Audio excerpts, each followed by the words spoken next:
we watch the video. That is the video that we have made with the minimum possible explanation because considering the limited duration, we hope that this class opportunity will provide a clear understanding of this material that has been conveyed in the video.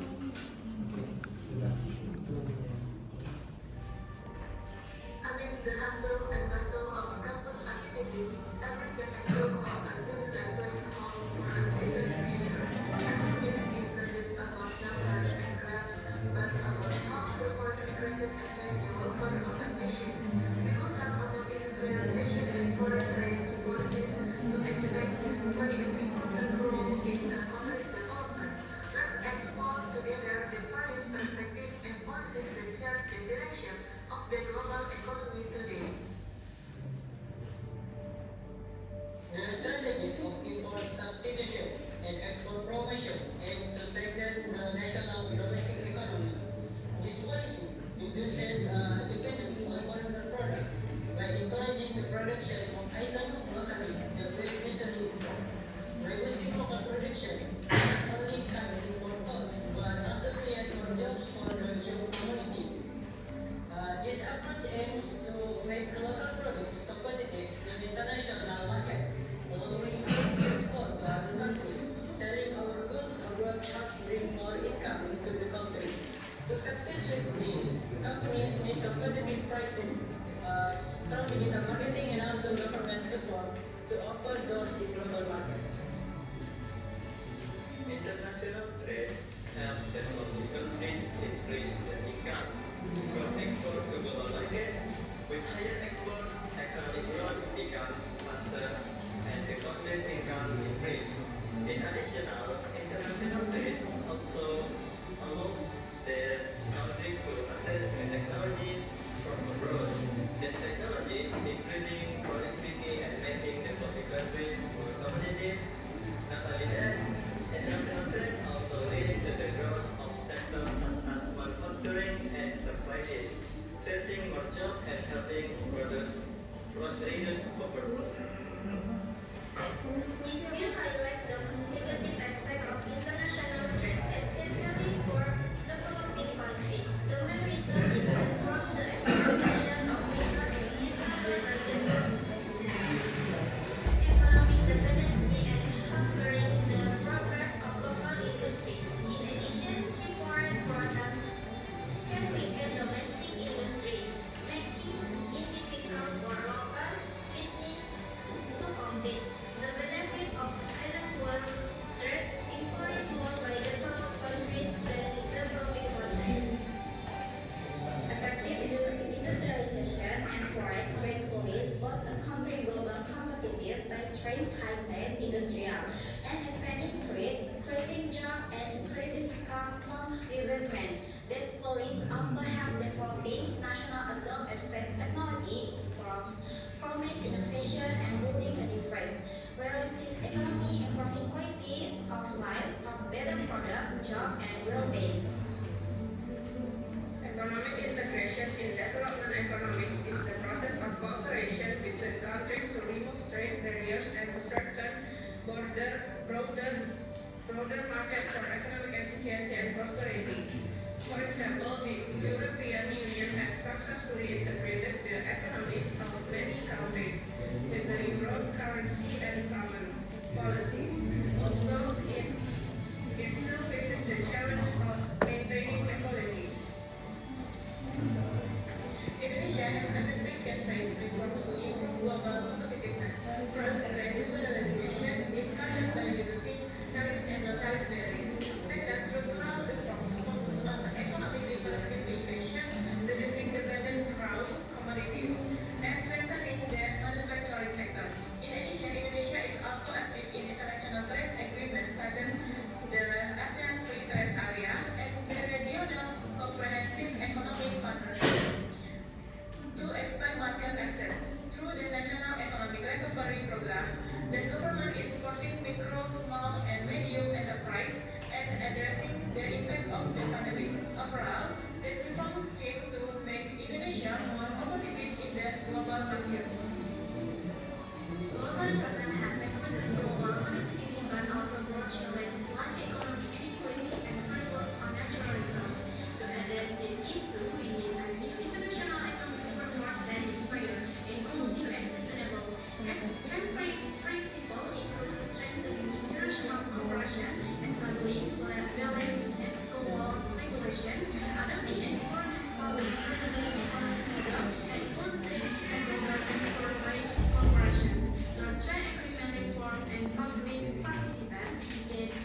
generation to grow as stronger and more resilient nations.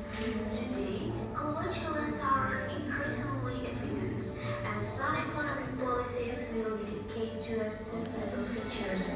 Let us continue learning for our country.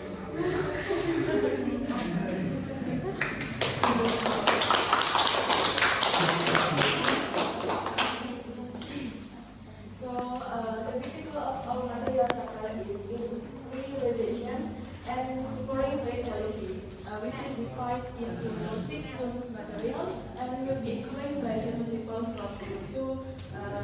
This one is Haikal, Max, Rauda, and then Bulan, Zara, me, and the last one Opa. So Haikal, it's your turn. Thank you, Fatima. So, for the first, industrialization is one of the main pillars or main aspect in countries' economic development. In the Indonesian context, in developing countries, industrialization policy is not only important to increasing production capacity and creating jobs, but also strengthening competitiveness in the global market. Today, I will focus on two key approaches in industrialization policy, namely import substitution and export promotion. These two strategies have a very significant role in shaping the national industrial structure and increasing the contribution of the industrial sector of the economy. So, in import substitution, we seek to reduce dependence on import goods by foreign country by encouraging domestic product. This will not only save foreign exchange but also create opportunity for local industry to grow and develop. And on the other hand, export promotion is an important step to expand the market for our products by increasing the competitiveness of Indonesian product in the international market. We can not only increase the country's revenue, but also strengthen Indonesian position in the global supply chain. So it's not quite simple, as I said, but this policy is based on theory of economics. Like the one of theory is theory of comparative advantage, theory keunggulan komparatif by David Ricardo. Yeah. This theory focus on opportunity cost on the production of goods.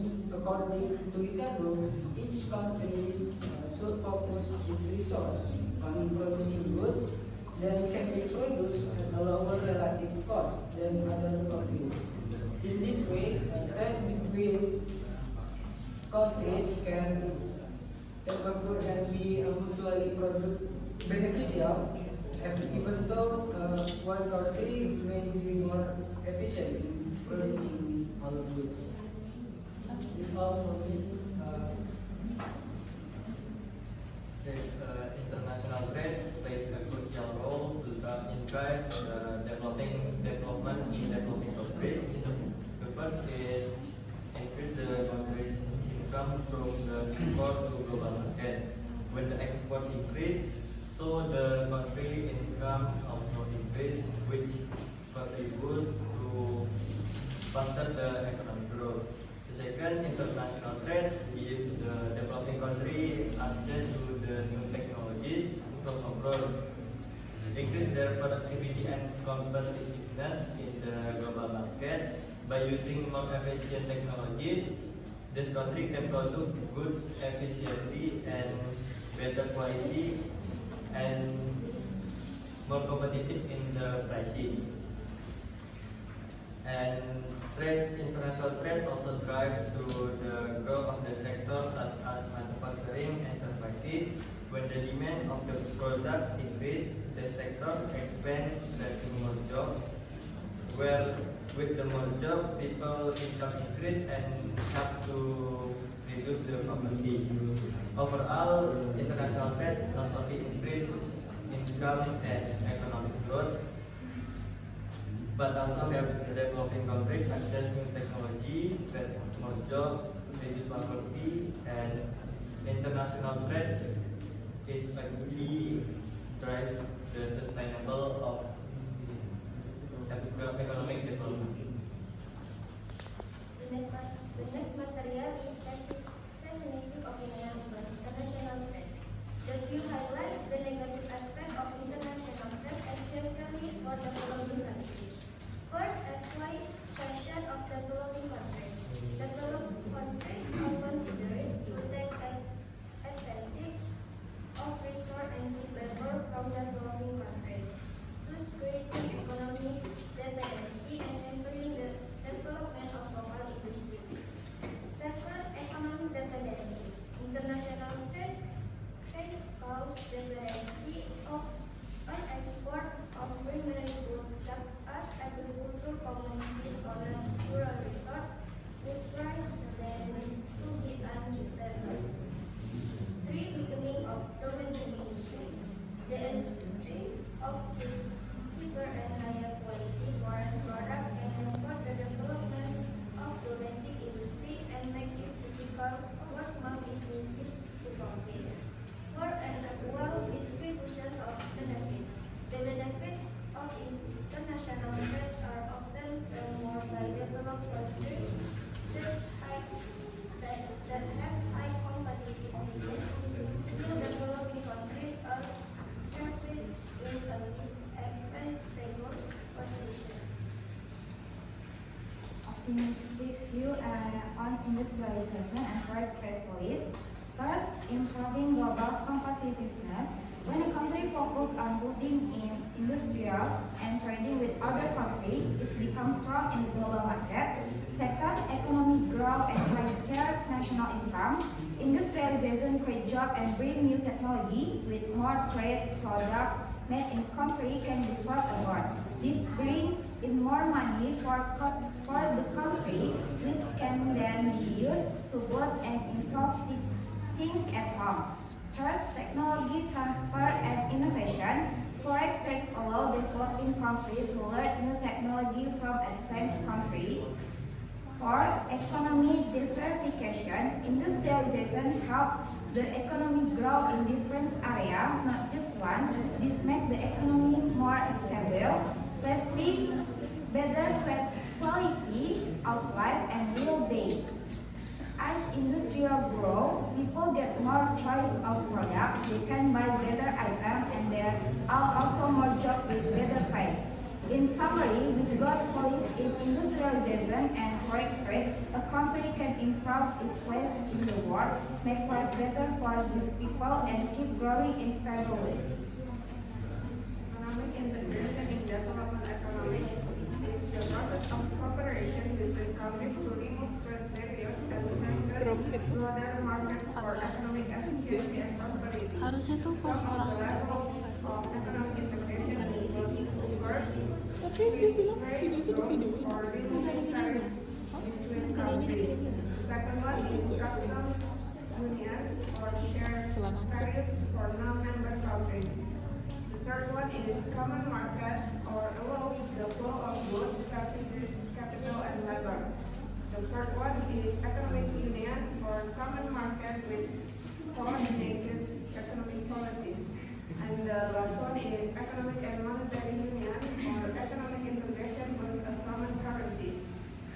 There are benefits including increased economies of scale, competitiveness, and reduced poverty, and challenges including interdependence between countries, economic disparities, and loss of control over economic policies. For example, the European Union has successfully integrated the economics of many countries with the euro currency and common policies, although it still faces the challenge of maintaining equality. Okay, the next material is trade policy and reform in Indonesia. First, trade liberalization. Indonesia has been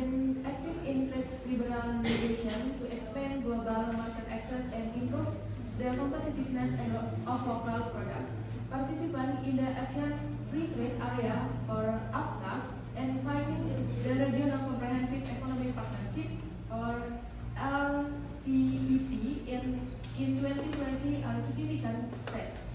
As the world's largest free trade agreement, RCEP covers 30% of the world's GDP and 27% of global trade. According to a report by the Economic Research Institute for ASEAN and East Asia or IRIA, the impact of this agreement is predicted to increase Indonesia's export contribution by 7% over the next 10 years, especially in the manufacturing sector. And then structural reforms are a key pillar in strengthening economic competitiveness. The main focus is the reframing of natural resources such as nickel, reduce dependence on raw material exports. In addition, the Job Creation Law atau Undang-Undang Cipta Kerja 2020 become a catalyst for change, slicing business sectors with variant ownership restrictions from 34.1% in 2016 to only 7.6% in 2021. According to World Bank data, this encouraged foreign direct investment atau FDI flows and diversification of economic sectors such as manufacturing and technology. And then structuring UMKM or micro, small, and medium enterprise or through the National Economic Recovery Program or we call it Program Pemulihan Ekonomi Nasional atau PEN. UMKM which is account for 60% of national GDP are a key focus in trade policy. The government supports UMKM through incentives such as the export-oriented people's business credit, which is KURB atau kredit usaha rakyat berorientasi ekspor, and interest subsidies. The PEN program also allocates a budget of 96.21 trillion rupiah for working capital assistance. UMKM can now utilize e-commerce platforms such as Shopee and Bukalapak to reach global markets, creating significant new opportunities. And the last one is policy impact on economic society. Trade reforms have had a real impact, especially on exports of the manufacturing sector and agricultural products. In the first semester of 2021, export value increased by 14.18% compared to the previous year. Products such as coffee and vegetables successfully penetrate the international market. This policy support also creates a more inclusive business environment, providing opportunities for UMKM to engage in global value chains. And the last one is I will discuss our society as broad impact on the world, but opportunities and challenges. Globalization has entered the global connectivity. We can see how trade, investment, and technology help create closer international relations. However, the other side of globalization is the emergence of significant economic inequality between and within countries. Additionally, the pressures on natural resources has become a serious issue, especially due to uncontrolled exploitations. To address these challenges, we need a new international economic framework that is real, inclusive, and sustainable. This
global economic order that is more just, balanced, and sustainable.